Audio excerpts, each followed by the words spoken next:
spécial. Alors que nous parlions du contenu du cours, je me suis rendu compte de la proximité entre nous. Pas physiquement, mais à un niveau émotionnel, intellectuel. Son regard n'était pas celui d'un simple étudiant cherchant des réponses. C'était celui de quelqu'un qui voulait en savoir plus. Pas seulement sur la matière, mais sur moi, sur ce que je pensais et comment je voyais le monde.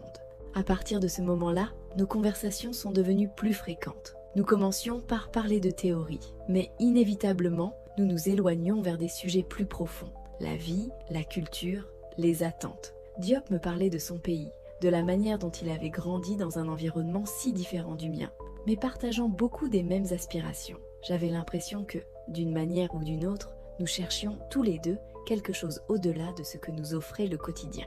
Ce qui m'impressionnait le plus chez Diop, ce n'était pas seulement son esprit, mais son authenticité.